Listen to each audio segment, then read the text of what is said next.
The hum of Seattle-Tacoma International Airport buzzed around me like the low drone of an aircraft engine at idle. Gate D7 was a hive of activity, a microcosm of humanity packed into a sterile corner of glass and steel. Travelers shuffled through the waiting area, some clutching overpriced coffee, others staring blankly at their phones, all of us bound for Boise, Idaho, on a late afternoon flight. James Harper was just another face in the crowd.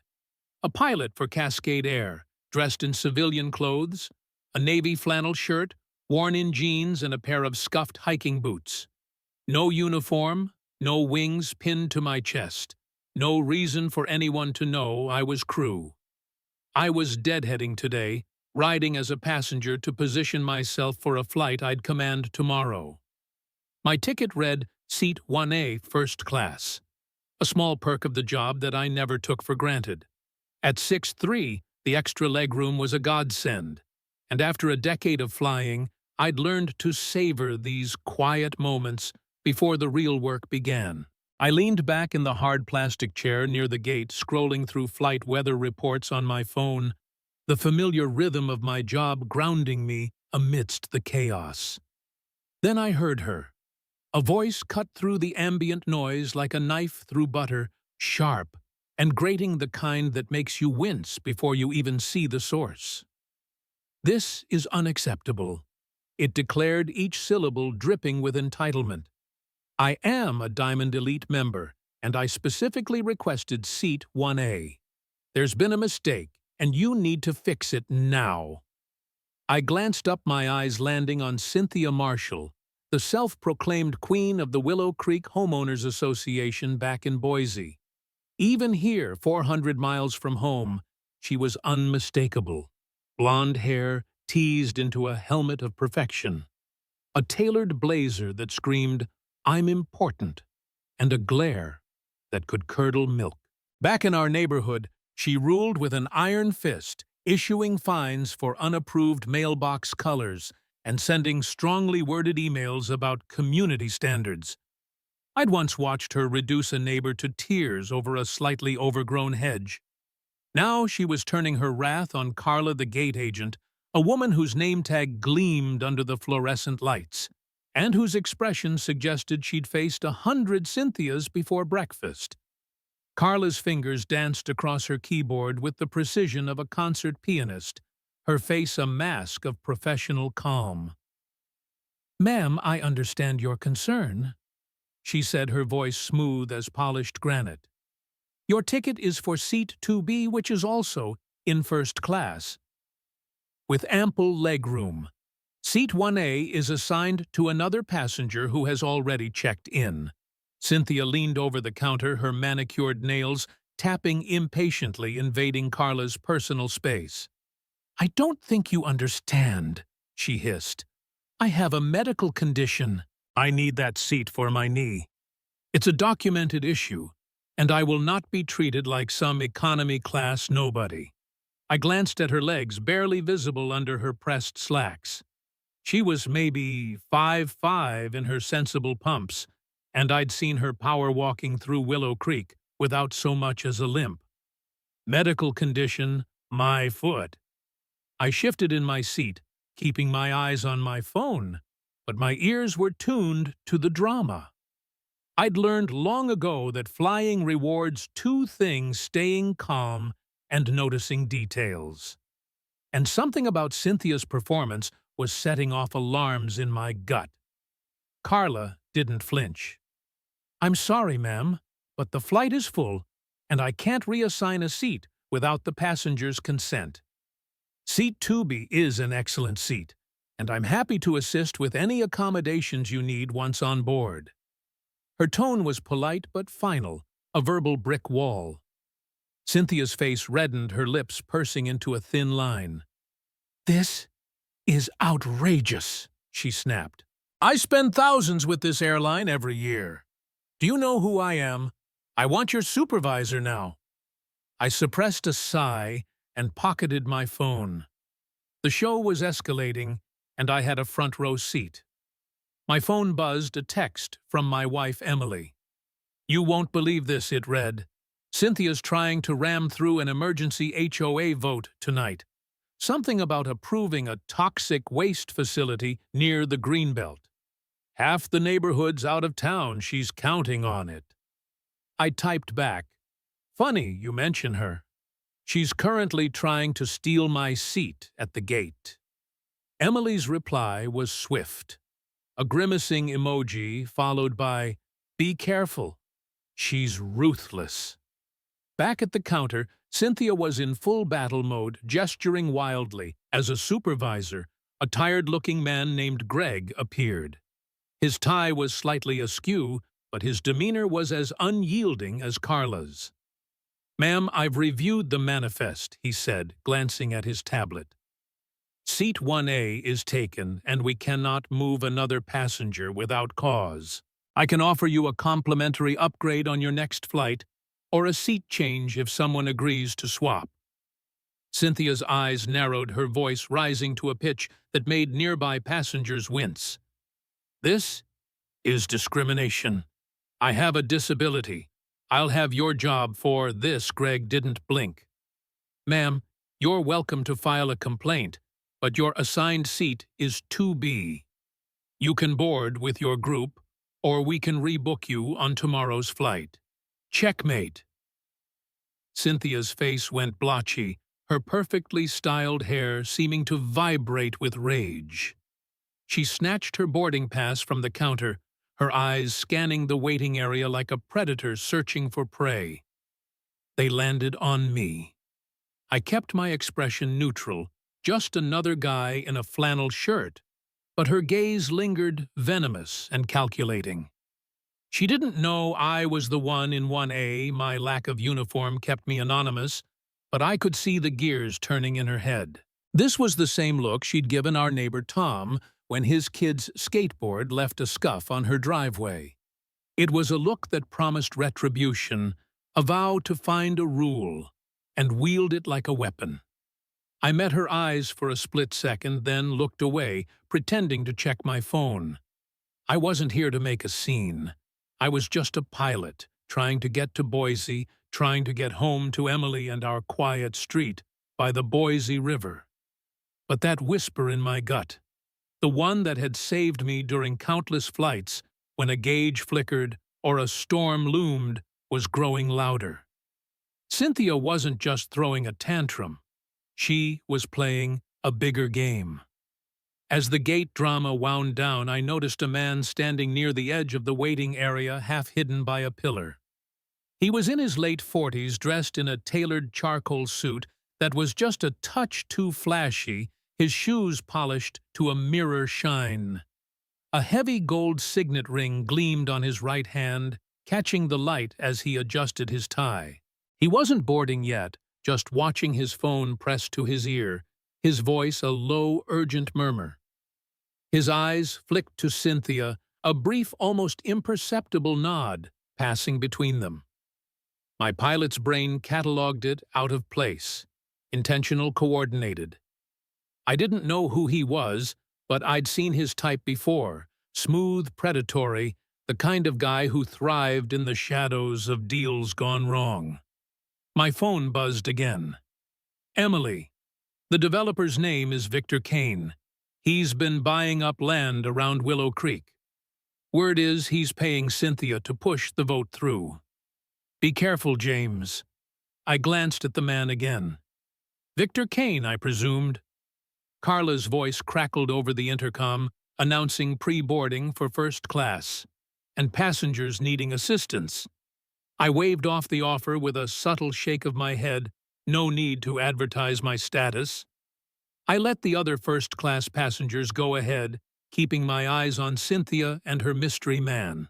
She was on her phone now, typing furiously, her lips curled in a smug little smile that made my skin crawl. The man Victor finished his call and slipped his phone into his pocket. His movements fluid, practiced. He didn't board with the first group, instead lingering near the gate, his eyes scanning the crowd. I felt a prickle of unease. This wasn't just about a seat. This was about power control, and something much bigger than a spoiled HOA queen's tantrum. Boarding continued, and I joined the line, my small carry-on slung over my shoulder. As I handed Carla my boarding pass, she gave me a quick, knowing smile. "Thanks for staying cool," she whispered, her eyes flicking toward Cynthia, who was now marching toward the jet bridge, her oversized designer purse swinging like a weapon. I nodded, keeping my voice low. "You handled that like a pro." She smirked, a flicker of pride in her eyes, then waved me through. As I walked down the jet bridge, the air grew cooler, the hum of the aircraft waiting at the other end, a familiar comfort. But Cynthia's presence lingered like a storm cloud. I could feel her eyes boring into my back, her resentment palpable. I reached my seat 1A, stowed my bag in the overhead, and settled in, pulling out a worn paperback, a spy novel, ironically enough. I didn't drink on deadhead flights. My next command was in 14 hours, and I needed to be sharp. Water would do. Cynthia boarded a moment later, her heels clicking on the aisle carpet like a metronome of rage. She paused at my row, her eyes flicking to the 1A etched on the bulkhead, then to my face. She gave a little huff, a sound of pure disdain, and squeezed into 2B just behind me across the aisle. She made a show of it, sighing loudly as she wrestled her purse under the seat, muttering about inadequate service and second-rate treatment. I kept my eyes on my book, but my mind was racing. That whisper in my gut was now a shout. Cynthia wasn't just here to make a scene. She was on a mission, and the man with the signet ring was part of it. I thought of Emily's texts, the HOA vote, the toxic waste facility that would choke our neighborhood with fumes and traffic. Cynthia was willing to burn down our community for a payout, and I was starting to suspect she'd do a lot worse to get what she wanted. The cabin filled the hum of passenger chatter mixing with the whine of the auxiliary power unit. I glanced out the window at the Seattle tarmac, gray and slick with drizzle. The sky to the east was darkening, a storm brewing over the Cascades. My phone buzzed one last time before I switched it to airplane mode. Emily, again James. I found a paper trail. Cynthia's been getting payments from Greenbelt Ventures Victor's company. They're desperate for this vote. Watch your back. I typed a quick reply. I'm on it. Stay safe. As the cabin door closed with a solid thud, I felt a knot tighten in my chest. This wasn't just a flight anymore. It was a chess game, and I was sitting across from a player who didn't care about the rules. The engines spooled up a deep, reassuring roar, but the storm outside and the one brewing inside the cabin was far from over. I was a pilot trained to notice the smallest details, to trust my instincts when something felt wrong. And everything about Cynthia Marshall, Victor Kane, and this flight felt very, very wrong. The Boeing 737-800 hummed at 35,000 feet, slicing through the thin air over the Cascades, its engines a steady, comforting drone. I sat in seat 1A, my spy novel open, but unread, my eyes scanning the first-class cabin with the practiced subtlety of a pilot trained to notice the smallest anomalies. The flight from Seattle to Boise was supposed to be a quick hop, a 90-minute deadhead to get me home to Emily and our quiet life in Willow Creek. But the tension from Gate D7 clung to me like damp Seattle air. Cynthia Marshall, the HOA tyrant from my neighborhood, was seated in 2B just behind me across the aisle, her presence a constant irritant. Her earlier tantrum over my seat had been a performance, but the smug smile now playing on her lips as she typed furiously on her phone suggested something far more calculated. My gut, honed by years of flying through storms and spotting flickering warning lights, was screaming that this flight was anything but routine. Outside, the sky was turning ugly, a bruised gray mass of clouds swelling over the mountains, promising turbulence. Inside the cabin felt like a pressure cooker. and I was starting to suspect Cynthia was holding the valve. The flight attendants began their service moving with the calm efficiency of professionals who'd seen it all. Mia, a young attendant with a bright smile and quick hands, pushed the drink cart down the aisle, offering coffee and soda to the handful of first-class passengers. I asked for water, no ice keeping my senses sharp. Cynthia predictably ordered a Chardonnay, her voice loud enough to ensure everyone knew she was a woman of taste. "Make it quick," she snapped, barely looking up from her phone. Mia nodded unfazed and handed her a plastic cup with a practiced smile. I watched Cynthia's fingers fly across her screen, her expression a mix of triumph and secrecy. She was live streaming, I realized, catching snippets of her whispered narration. Absolutely deplorable service. Diamond Elite means nothing to these people. Her audience, no doubt her HOA loyalists back in Boise, was eating up her victim act. I leaned back, pretending to read, but my mind was cataloging every detail, her tone, her posture, the way her eyes flicked toward the economy cabin every few seconds. That's when I saw him again. The man from the gate, the one with the tailored suit and the gaudy gold signet ring, Victor Kane, according to Emily's texts. He was seated in 18C near the back, his head bent over a tablet, his polished shoes catching the dim cabin light. He'd boarded late, slipping into the plane with the last group, his movements smooth and deliberate. Now he stood stretching as if to shake off a cramp, and made his way toward the forward galley, his phone pressed to his ear. His voice was low, a murmur lost in the hum of the engines, but his body language was all wrong, too controlled, too purposeful. As he passed the galley where Mia was stowing her cart, he stumbled, his shoulder brushing against her. "Oh, terribly sorry," he said, his voice oily and insincere, his hand steadying her for a fraction too long. I caught it, then a quick, deft movement, his ringed hand dipping near the open zipper of Mia's crew bag, a black tote tucked beside her official luggage in the galley closet. Something small and metallic glinted briefly before disappearing into the bag. He straightened, flashed a dazzling smile, and said, "Clumsy me. This call's got me distracted." Mia, flustered but professional, waved it off. "No problem, sir. Happens all the time." My pulse quickened. That wasn't clumsy. It was precise, rehearsed, a sleight of hand worthy of a street magician. Victor Kane hadn't bumped into Mia by accident, he'd planted something in her bag. I forced myself to stay still, my face neutral, but my pilot's brain was screaming. In the cockpit, you learn to trust the smallest signs, a faint vibration, a gauge ticking slightly off-center. This was no different. Victor was no ordinary passenger, and that device wasn't a pen or a keychain.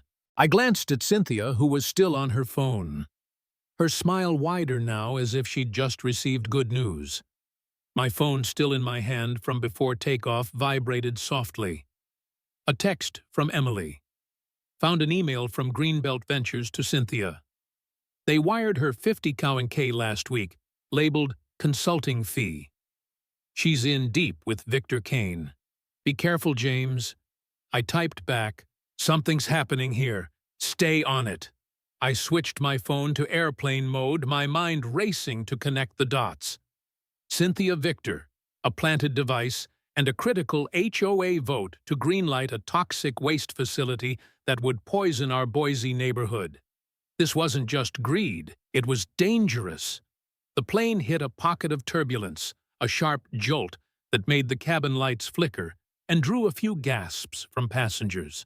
The seatbelt sign pinged on, and the captain's voice came over the intercom, calm but firm. "Folks, we're hitting some weather over the Cascades. I'm turning on the seatbelt sign for your safety. Flight attendants, please take your seats." The cabin shifted, the easy chatter replaced by a low hum of tension. I glanced out the window. The sky was a roiling mass of gray and black lightning flickering in the distance. I'd flown through worse, but the timing felt ominous. My eyes drifted back to Cynthia, who was now filming herself, her voice a stage whisper for her live stream. "This airline can't even handle a little turbulence," she said, her tone dripping with mock concern. "I'm documenting everything. Someone needs to hold them accountable." I clenched my jaw. She was building a narrative painting herself as a martyr, but her eyes kept darting to the galley, to Mia's bag. She was waiting for something. Then it happened. A chime rang out, urgent and insistent, from seat 3C just behind Cynthia. A man in his 60s, dressed in a wrinkled polo shirt, slumped in his seat, his hand clutching his chest. "Help!" Cynthia shrieked, leaping to her feet, her phone still recording. "This man's having a heart attack! Where's the crew? This is an emergency!" Her voice was pure theater, loud enough to carry to the back of the plane. Passengers turned, craning their necks, some pulling out their phones to film. Mia and another attendant, Lucas, rushed over their faces, calm but focused. "Sir, can you hear me?" Mia asked, kneeling beside the man. He groaned, his eyes fluttering, his breathing shallow but steady. Something about it felt off. His pallor was convincing, but his movements were too controlled, his groans too rhythmic. I'd seen real medical emergencies, passengers fainting, seizing, struggling to breathe. This looked staged, like a high school play. Cynthia was in her element, fanning the man with a safety card and narrating to her live stream. "The crew is completely unprepared," she said, her voice trembling with fake panic. "This poor man needs a hospital, and we're stuck in this death trap." I leaned forward slightly, watching the scene unfold. The man's hand, the one not clutching his chest, was resting on his thigh, his fingers twitching in a pattern that didn't match distress. He was signaling, I realized, his eyes flicking briefly to Cynthia. My stomach twisted. This wasn't a heart attack. It was a distraction. I glanced at Victor in 18C, who was now watching the chaos with a faint smirk, his tablet forgotten. The pieces were falling into place. The planted device, the fake emergency, Cynthia's grandstanding. They were orchestrating something, and the turbulence was the perfect cover. I caught Mia's eye as she stood to grab the emergency medical kit. Keeping my voice low, I said, "Check your crew bag in the galley. The guy in 18C put something in it when he bumped you." Her eyes widened, but she nodded, her training kicking in. She didn't panic, didn't make a scene, just moved to the galley and casually glanced at her bag. Her face tightened, a flicker of fear crossing her features before she masked it. She leaned toward Lucas, whispering something, and he gave a sharp nod. They were on alert now, but they couldn't act openly, not yet. The plane lurched again, harder this time, the overhead bins rattling. A few passengers gasped, gripping their armrests. Cynthia's voice rose, her live stream now a full-blown tirade. "This is a disaster. The turbulence is making it worse. Where's the doctor?" A woman in 5A, a nurse, by her quick response, stepped forward, checking the man's pulse and asking calm questions. He answered weakly, but I caught a glance between him and Cynthia, a look of complicity.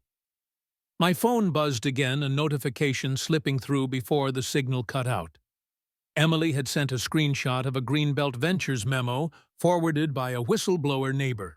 It detailed a plan to secure the Willow Creek vote by ensuring Cynthia's presence at the HOA meeting, even if it required extraordinary measures.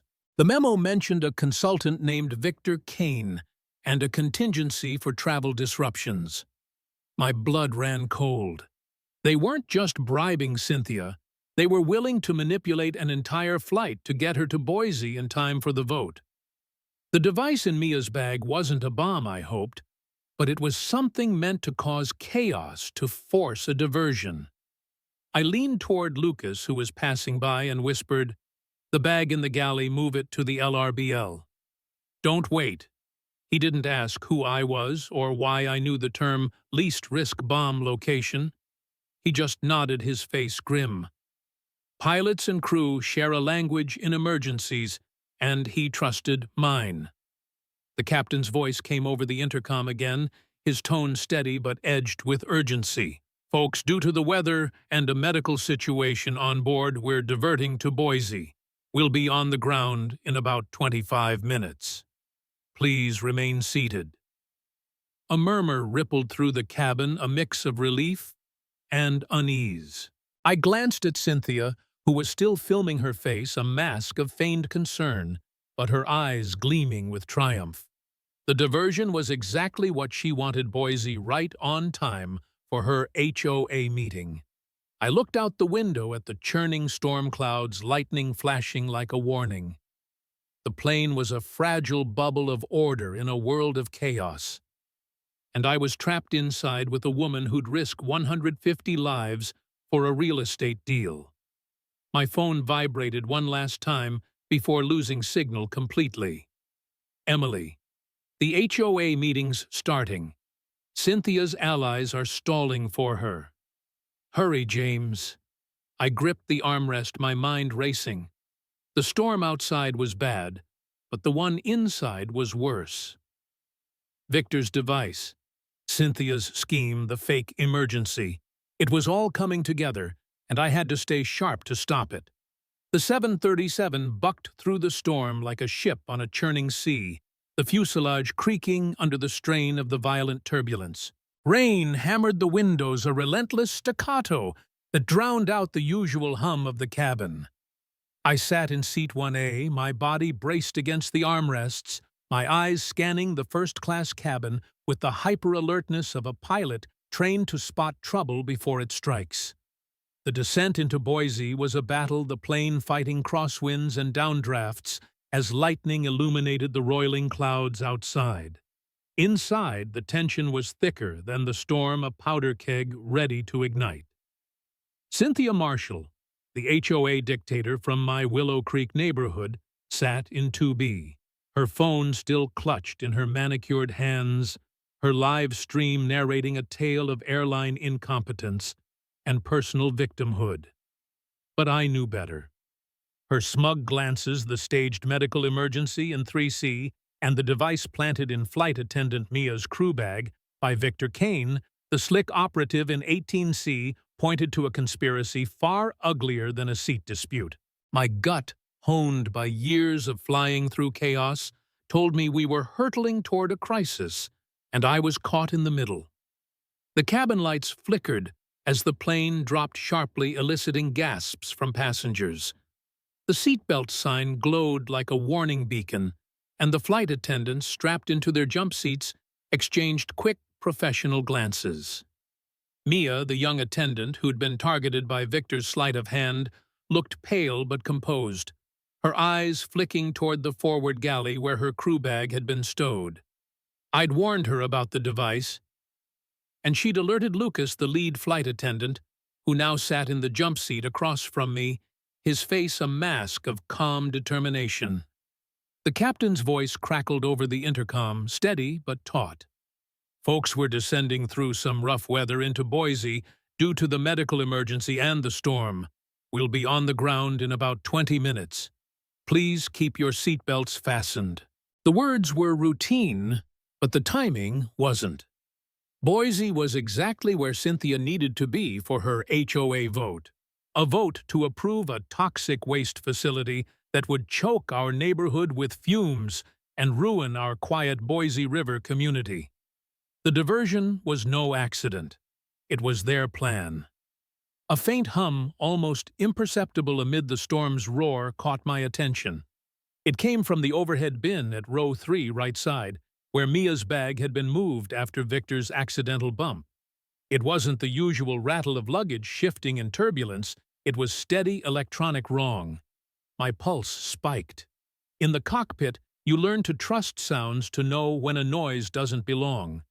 This was one of those moments. I unbuckled my seatbelt, keeping low to avoid drawing attention, and leaned toward Lucas in the galley. "The bin at 3 right," I whispered, my voice barely audible over the storm. "There's a hum coming from Mia's bag. It's not luggage. Check it." Lucas's eyes narrowed, but he didn't question me. He'd heard my earlier warning about the bag, and he knew I wasn't some nervous passenger. He gave a curt nod and unstrapped himself, moving with the balance of someone who'd walked a pitching cabin 1,000 times. Lucas reached the bin, his movements deliberate, and pressed on the latch. It popped open with a soft click, too soft for a secure lock. Inside was Mia's black tote, its zipper slightly ajar. He didn't touch it, just peered inside his face, tightening. He shut the bin firmly, ensuring the latch caught this time, and returned to the galley, grabbing the interphone. Shielding his mouth, he spoke in the clipped code of emergencies. "Cockpit, this is Lucas. Possible device in forward overhead row, 3 right. Suspect signal interference. Moving to LRBL per protocol." My heart hammered. LRBL, least risk bomb location, was the rearmost galley door on the right, a spot designed to minimize damage if a device detonated. The hum suggested a signal scrambler, not a bomb, but in a storm like this, with navigation and communication systems already strained, a scrambler could wreak havoc, forcing a diversion, or worse. Lucas's calm was a lifeline, but the stakes were climbing. Cynthia, oblivious to the crew's response, was still on her phone. Her live stream a relentless performance. "This is chaos," she declared, her voice trembling with manufactured panic. "The crew's fumbling the turbulence is unbearable, and they're ignoring a dying man." The man in 3C, her supposed heart attack victim, was now sitting up, sipping water under the nurse's care, his color suspiciously normal. I caught his eye, a fleeting glance, too steady for someone in distress. He was part of this, I was sure, a pawn in Cynthia's game. My phone, now in airplane mode, had one last message from Emily before the signal cut out: a PDF of a Greenbelt Ventures contract signed by Cynthia, promising her a $100K bonus if the HOA vote passed tonight.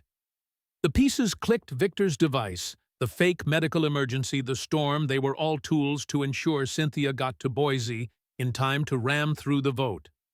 The plane lurched again, a violent drop that sent a service cart rattling in the forward galley. A passenger screamed, and Cynthia seized the moment, pointing her phone at the cart.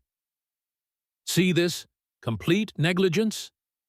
This airline is a disgrace." Her voice was a weapon, sowing panic. But I noticed something else. Her eyes kept darting to the bin at row 3. She knew about the device. My blood ran cold. This wasn't just greed. It was reckless endangerment, 150 lives at stake for her payout. I caught Lucas's eye again and nodded toward the bin. "Move it now," I mouthed. He didn't hesitate. He signaled Mia, who joined him, and together they carefully removed the tote, handling it like it was made of glass. They moved down the aisle, their steps measured, despite the plane's pitching toward the rear galley. Passengers watched confused, sensing something was wrong, but not knowing what. In seat 15D, a man in a plain gray hoodie shifted slightly.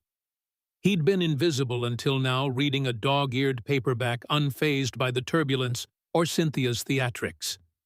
But as the crew passed with the bag, his eyes locked onto it, his posture tightening like a coiled spring. Federal Air Marshal, I realized. Their ghosts on flights, blending in until needed, and this one was now fully alert. His presence was a small comfort, but it underscored the danger. If he was watching, the threat was credible. I glanced at Victor in 18C. He was no longer smirking. His tablet abandoned his hands, gripping the armrests. He knew the crew was onto him. The plane shuddered again, the storm's fury peaking as we descended through 10,000 feet. Lightning flashed, illuminating the cabin in stark white. and for a moment I saw Victor's face, pale tense, a man whose plan was unraveling. Lucas and Mia reached the rear galley, disappearing behind the curtain. I knew the procedure. They'd place the bag against the LRBL surrounded, with soft luggage and water-soaked blankets to absorb any potential disruption. It was a grim ritual, one every crew trains for, but hopes never to use. The intercom crackled, and a flight attendant's voice, smooth as silk, came on. "Folks, for your safety, we're conducting a final cabin check. Please remain seated with seat belts fastened. No mention of a device. No hint of panic, pure professionalism." But Cynthia wasn't buying the calm. She leaned into her phone, her voice rising. "They are hiding something, moving bags in a storm. This is a cover-up." Her words were poison, but the passengers were too rattled by the turbulence to fully engage. I wanted to shout to expose her, but I stayed quiet. My job was to observe, to be a witness, not a hero. The plane banked steeply, the city lights of Boise flickering through breaks in the clouds. We were close now, the runway just minutes away. My phone vibrated, a weak signal breaking through. Emily again, a screenshot from the HOA's live stream. Cynthia's ally, a lawyer named Diane, was stalling the vote, saying Ms. Marshall will be here soon. She's ensured her travel plans are secure. I clenched my fist. They'd planned this down to the minute, using the storm, the device, the fake emergency to manipulate the flight. My anger surged, but I channeled it into focus. I leaned toward Lucas now, back in the galley, and whispered, "The guy in 18C, Victor Kane. He's with her." Lucas's eyes flicked to Victor, then back to me, a silent acknowledgement. He spoke into the interphone again, his words too low to hear. The landing gear deployed with a heavy thump, a sound I'd heard 1,000 times, but today it felt like a countdown. The plane was stable, the pilot fighting the storm with skill, but the real fight was in the cabin. As we descended through 5,000 feet, the air marshal in 15D stood, his movements casual but deliberate, and moved toward the rear, his eyes never leaving Victor. Cynthia, sensing a shift, stopped filming for a moment, her face tightening. She knew something was off. The plane touched down with a jolt, the tires screeching on the wet tarmac, the reverse thrust roaring. We'd made it to Boise, but the game wasn't over.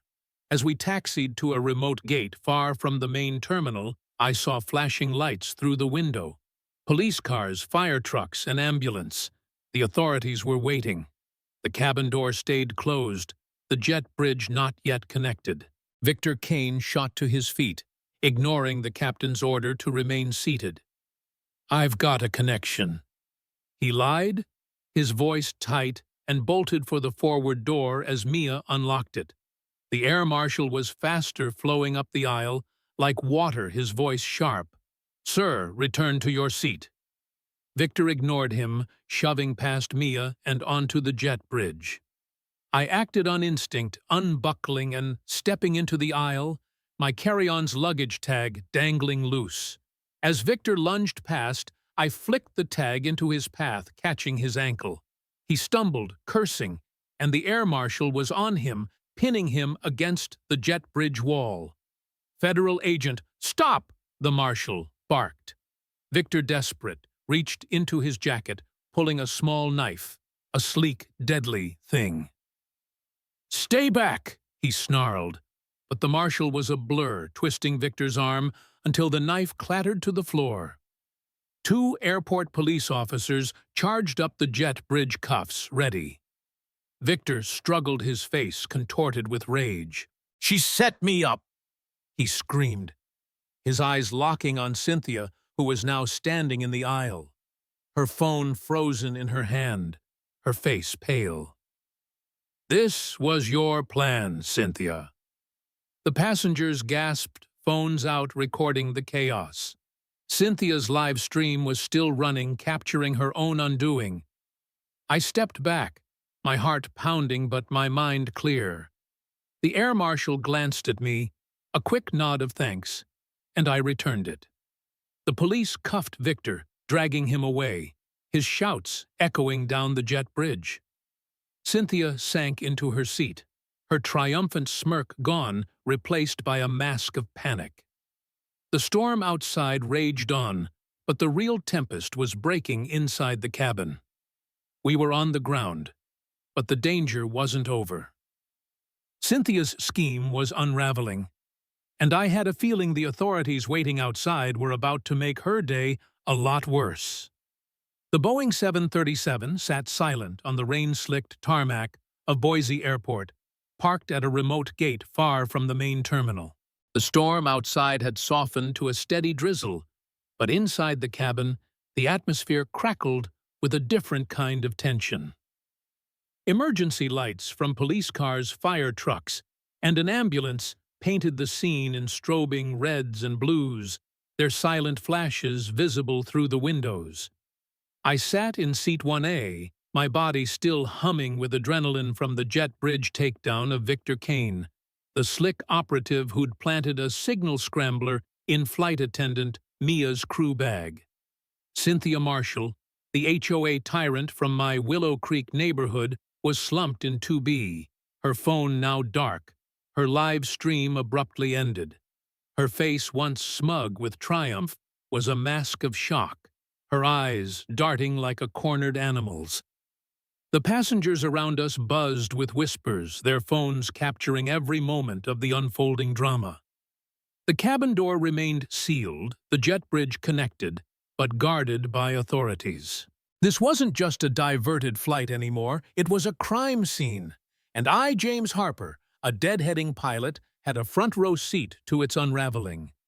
The captain's voice came over the intercom sharp and authoritative. "Folks, please remain seated with your seatbelts fastened. Authorities will board shortly to assist with deplaning.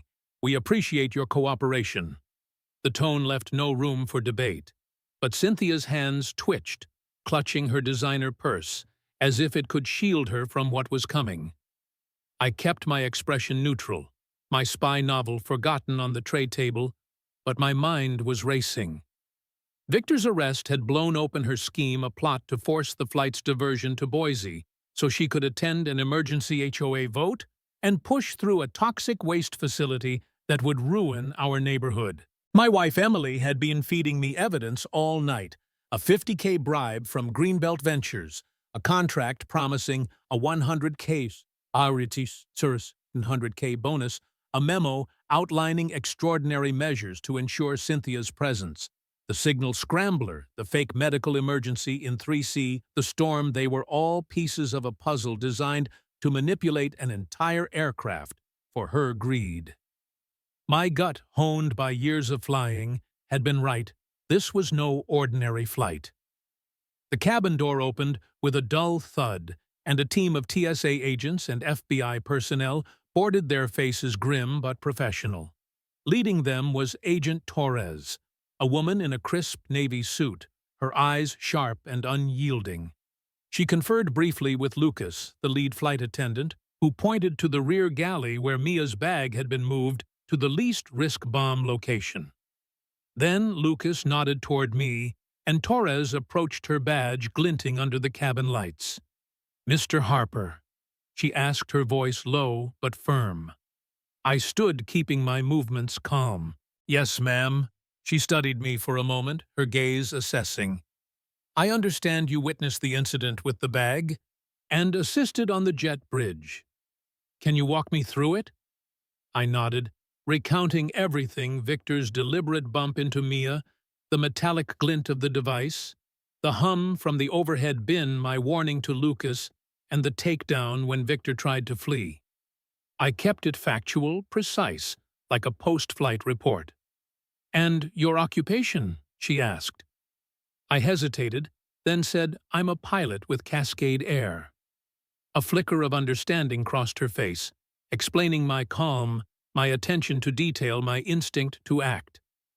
"Thank you, Captain Harper," she said. "Your observations are critical." Torres moved on, directing her team to the rear galley. 2 TSA agents in heavy bomb squad gear emerged minutes later, carrying Mia's tote in a reinforced containment case. They exited the plane, heading for a mobile screening unit on the tarmac. The passengers watched a mix of curiosity and unease rippling through the cabin. Cynthia, sensing the noose tightening, tried to salvage her narrative. She restarted her live stream, her voice trembling with feigned fear. "There was a terrorist on this flight," she whispered to her phone, her eyes wide. "A violent man attacked us, and the crew did nothing. I'm terrified." It was a desperate performance, but it was too late. Her earlier accusations against the crew, her complicity with Victor were now public, captured by her own stream and the dozens of passenger videos. I caught the eye of the Federal Air Marshal in 15D, his gray hoodie blending into the crowd, but his posture alert. He gave me a slight nod, a silent acknowledgement of our shared role in stopping Victor. I returned it, then settled back my job as a witness, resuming. Agent Torres approached Cynthia, her expression unreadable. "Ms. Marshall, please turn off your phone. This is an active investigation, and it may be considered evidence." Cynthia bristled, clutching her phone like a lifeline. "I have a right to record. I'm documenting this airline's negligence." Her voice was shrill, but it lacked conviction. Torres's eyes narrowed, her tone dropping to a steely edge. "Ma'am, this is a federal investigation. Turn it off now, or it will be confiscated." The authority was absolute, and for the first time Cynthia seemed to realize she'd met a rule she couldn't bend. Her face crumpled, her fingers fumbling as the screen went dark. A passenger in 4A whispered, "She's done," and a ripple of agreement passed through the cabin. The air marshal stood moving closer to Cynthia, his presence a quiet threat. Another agent, a young man with a tablet, approached Torres and spoke in a low voice. "I caught fragments. High-power RF scrambler. Disrupts passenger devices, ground comms, low-altitude GPS. Purchased through a shell company, Greenbelt Ventures. Linked to a P.O. box for Willow Creek HOA." My blood ran cold. Greenbelt Ventures was Victor's company, the developer behind the toxic waste facility. The scrambler wasn't meant to crash the plane, it was designed to sow chaos during the approach, forcing a diversion to Boise, ensuring Cynthia's presence at the HOA vote. Torres's eyes flicked to Cynthia, a long, silent appraisal. "We have a direct link," she said into her phone, her voice calm but resolute. "Between the device, the man in custody, and a passenger named Cynthia Marshall, requesting immediate detainment." My phone, now picking up a weak signal, buzzed with a flood of messages from Emily. She'd been waging her own war on the ground, transforming into a one-woman intelligence agency. The first was a photo from our neighbor Sarah's security camera, time-stamped that morning. It showed Victor Kane at Cynthia's Boise doorstep, handing her a small package, his gold signet ring unmistakable. Next was a receipt from a Boise catering company for a victory celebration, that night paid for by the Willow Creek HOA's funds, champagne, caviar, the works. Finally, a screenshot from the HOA's live stream chat. "Cynthia's got this handled. She'll be here no matter what. Vote's a lock." It was damning, a trail of arrogance and greed. I stood and approached Torres, keeping my voice low. "Agent Torres, you need to see this." I handed her my phone, letting Emily's evidence speak for itself. She scrolled, her face hardening with each image. "This ties it up," she said, handing it back. "Thank you, Captain." The station chief for Cascade Air boarded a tall man in a suit, his face etched with fury. He strode to Cynthia's row, his voice booming. "Cynthia Marshall, on behalf of Cascade Air, you are banned for life from this airline. This matter is being referred to the FAA, TSA, and DOJ for criminal review." A collective gasp swept the cabin, followed by scattered applause. Cynthia's face went white, her hands trembling. She opened her mouth to protest, but Torres cut her off. "Cynthia Marshall, you're under arrest for conspiracy. to interfere with a flight crew endangering an aircraft and related federal offenses. An officer stepped forward, reciting her Miranda rights as another snapped handcuffs around her wrists. The metallic click was deafening, a final note in her downfall. Passengers erupted in cheers, their phones recording, as Cynthia was led off the plane. Her head bowed her rein as HOA Queen shattered. The deplaning process was slow, each passenger giving statements to the FBI in a private lounge. I sat with Torres, detailing every moment from the gate showdown to the jet bridge scuffle. I forwarded Emily's evidence, each piece a nail in Cynthia's coffin. By the time I was released, it was past midnight, the rain now a soft patter. Emily waited at the curb, her face lighting up as I emerged. I dropped my bag and pulled her into a hug, the weight of the night melting away. "You were incredible," I said. She smiled, shaking her head. We were incredible. We drove to the Willow Creek Community Center, where the HOA meeting was in chaos. Cynthia's allies were scrambling, but Emily's neighborhood-wide text chain had rallied dozens of residents. Armed with news of Cynthia's arrest, now viral on social media, they voted her out unanimously. Our neighbor Sarah, a quiet librarian, was elected interim president, promising transparency. The toxic waste facility vote was postponed later, defeated by a landslide. Weeks later, I stood on our Boise porch, the Boise River glinting under a pink sunset. Emily handed me a beer, her arm slipping around my waist. "You never told me what you did on that jet bridge," she said, her voice soft. I sipped the beer, the cool bitterness grounding me. "Just solved a problem." I said. It was true. I wasn't a hero, just a pilot who noticed the wrong kind of hum, who trusted his instincts, and who had a partner fierce enough to fight a war on the ground. Victor took a plea deal, testifying against Cynthia and Greenbelt Ventures, which collapsed under indictments.